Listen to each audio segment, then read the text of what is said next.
welcome back to my channel and welcome to Weight Watchers weigh-in number 16. So I am going to admit it was very difficult for me to come here today because I knew what the scale was gonna say, but I told myself, Steph, you're not giving up. Because normally when I go onto like a streak like this, I just give up altogether or I second guess the program even though I'm the one that's not following the program. I'll think, well, maybe this isn't sustainable, but Weight Watchers is probably the most sustainable thing out there. I know my brain and the way it works, and when I start to backpedal, I get very tempted to give up. So our meeting leader, Linda, who I adore, she's just feisty and I just love her. I told her that we were talking about like wins and everything like that, and I told her that I've had 3 bad weeks in a row. I knew coming into this weigh-in that I was either going to maintain, I was hoping to maintain, or that I was going to gain, because I talked to you guys last week about my sister-in-law coming into town, and I was like, oh, maybe I'll just do my no track day and then I'll watch myself like on the other days, and that did not happen. I'm just being honest with you.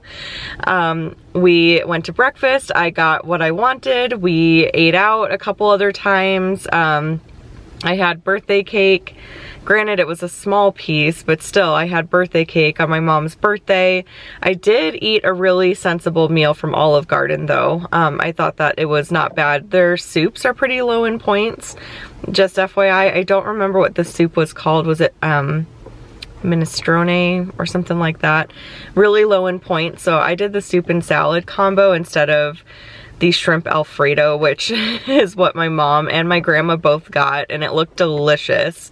But man, oh man, was that high in points, so I skipped that. But anyways, other than that, like, I did indulge quite a bit this last week when my sister-in-law was in town. I just threw caution to the wind, and yeah, I mean, and we talked about this a lot in the meeting today, like the meeting today was so incredibly helpful, but there were a lot of women in that meeting that struggle with the same thing. They go a little bit off track and then it turns into a downward spiral, and that certainly has always been the case for me in the past, where I would go a little bit off track and then I would just stay off track for months sometimes before I would try something again. So yeah, in today's meeting we talked about the 4 pillars of Weight Watchers, or WW. The 4 pillars are food, activity, mindset, and sleep.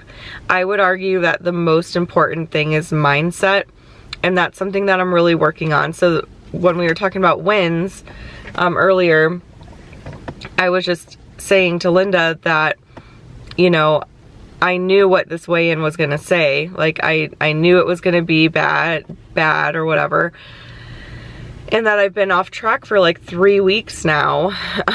And in any other like case in the past, I have just given up completely. So I told her my win is that I am here, that I am not giving up, that I'm gonna keep going, that I've accepted that these last 3 weeks they've been off track, but you know what? I'm gonna get back on track. I have a plan. My husband and I, people give me the weirdest looks when they see me filming.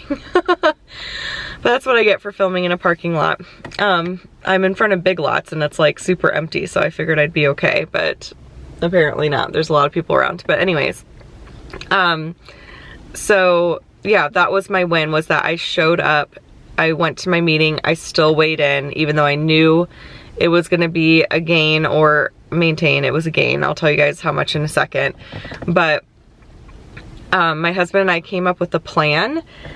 I came up with, like, I have to make this so incredibly simple for myself that it needs to almost be a little bit boring in a way. So choosing between the 3 same breakfast options, doing kind of the same thing for lunch each day, getting back to my snack plate, the snack plate was really, really great because I could just kind of munch on things like as I was working. I didn't feel like I had to sit down for like a dedicated meal.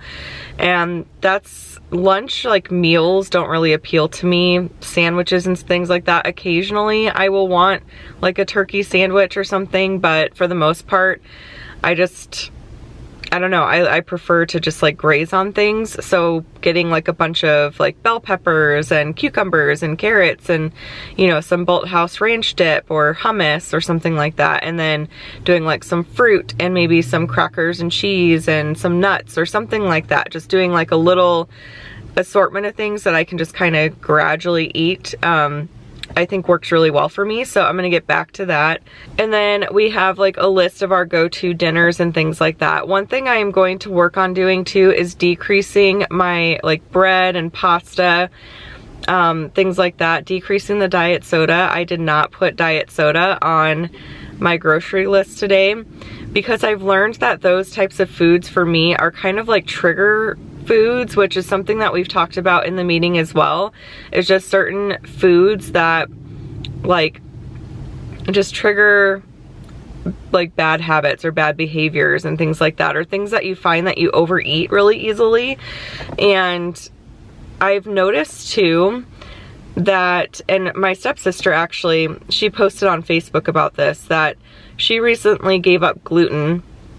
And I don't know the whole story. I haven't talked to her about it. I don't know if she like went to a doctor or what, but she had a lot of inflammation issues, and removing gluten from her diet helped with her inflammation and her pain. She was experiencing a lot of pain and things like that. And so that really helped her a lot. And then of course it also helped her lose weight. Like she looks amazing.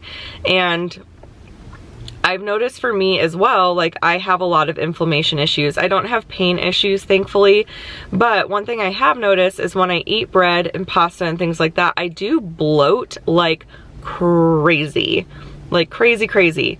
So I figured I'm going to just see how it goes without those things in my diet. And here's the thing. I don't believe in restriction. I don't believe that you should ever like say a food group is off limits, because I feel like that just leads to like bad things later on, and I don't feel that it's sustainable. However, if you notice that a food is causing your body harm in some way, that it's like negatively affecting your body in some way, like you feel inflamed, you feel constipated, you feel like you're getting pain in your joints or anything like that, I feel like you do need to be aware of that kind of stuff. And if you feel better, you have better energy, you feel healthier. Obviously, like we're all gonna feel healthier not eating sugar. I don't know what I'm trying to say here. Hopefully you guys understand what I'm trying to say. But you have to kind of make the choice and the decision, like, are those foods worth it? Are they worth like feeling that way? Because I know for me, like I think, and I'm not going like no carb, low carb or anything like that. I'm literally just giving up like breads and pasta, and I'm gonna see how it goes.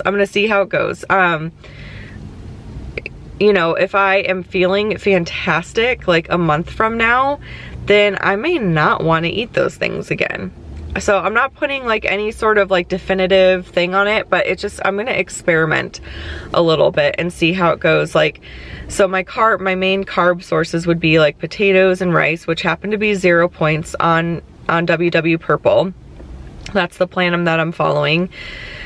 But I do still measure them, just FYI. Like I don't go crazy and have just an unlimited amount of potatoes and rice, because they do still have calories. But yeah, so anyways, all of this to say, I feel like I've just been rambling on and on.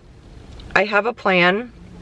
I'm going to execute that plan. The no track days are going bye-bye, because I've discovered after these last 3 weeks that I can't have a no track day and like a special event. It's just it's too much.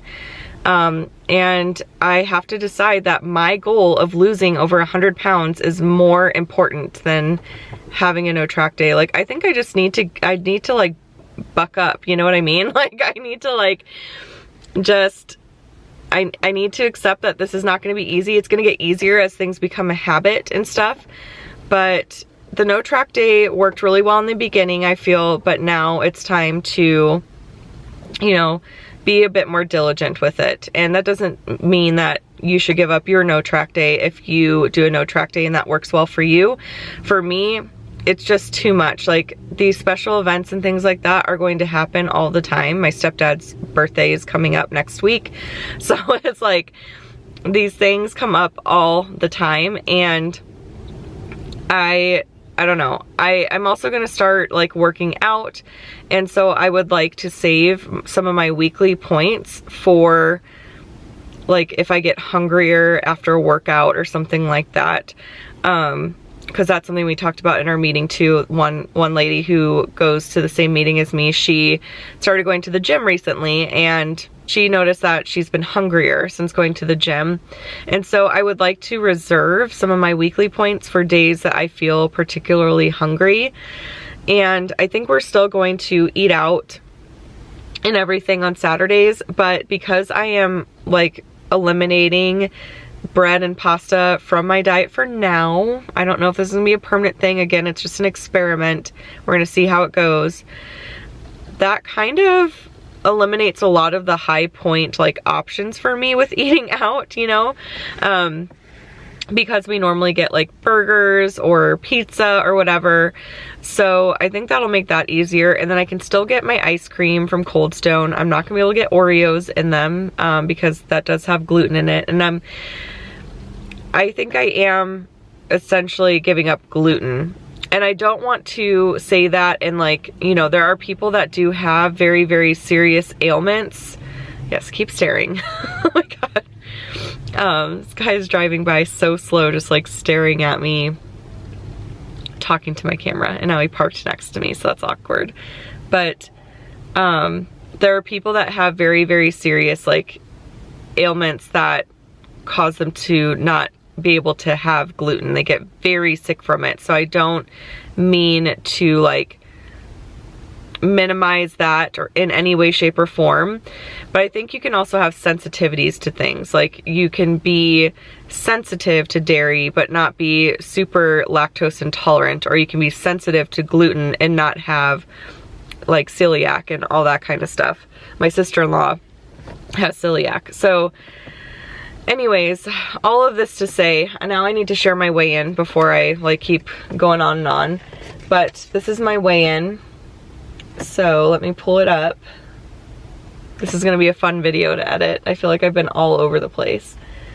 So I gained 1.6, which is kind of funny because all week this week I have actually maintained when I've weighed myself at home. So I don't know what changed. I don't know if it's just the clothes I'm wearing or what, because when I weigh myself at home, I'm not wearing clothes, but yeah.